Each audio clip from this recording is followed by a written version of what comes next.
ഞാൻ ഈ ക്യാൻഡലിൻ്റെ ഫോർമേഷൻ നോക്കിയിട്ട് മാത്രമാണ് ട്രേഡ് ഇനിഷ്യേറ്റ് ചെയ്യാറ്.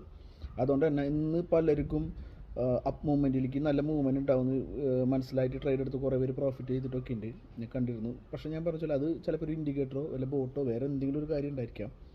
ഞാനിവിടെ അതൊന്നും യൂസ് ചെയ്യണില്ല. ഞാൻ പറഞ്ഞില്ലേ, ക്യാൻഡിൽ എങ്ങനെയാണോ നമുക്ക് എന്താണോ പറഞ്ഞു തരുന്നത് അതനുസരിച്ചിട്ടാണ് ട്രേഡ് എടുക്കാറ്. അപ്പോൾ ഇന്ന് മോർണിംഗ് ഞാൻ ഇവിടെ താഴെ കാണിക്കാം. മോർണിംഗ് ഞാൻ ഒരു സിഗ്നൽ കാര്യങ്ങൾ പറഞ്ഞിട്ടുണ്ടായിരുന്നു, ഇന്ന ലെവൽ വരെ പോകുന്നുള്ളത്. എക്സാക്റ്റ് ആ ലെവലിൽ നിന്നാണ് പിന്നെ മാർക്കറ്റ് റിവേഴ്സിൽ വന്നിട്ടുള്ളത്.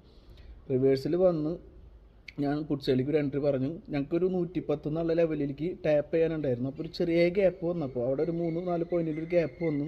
അവിടെ നിന്ന് റിവേഴ്സിലായിട്ട് എസ് എൽ അടിക്കുകയാണ്. 6 പോയിൻറ്റ് SL ആണ് അടിച്ചിട്ടുള്ളത്. അതിനുശേഷം ഞാൻ പറഞ്ഞു ട്രേഡ് എടുക്കേണ്ട, മാർക്കറ്റ് കൺസോൾട്ടേഷനിലേക്ക് പോകാമെന്ന് പറഞ്ഞു.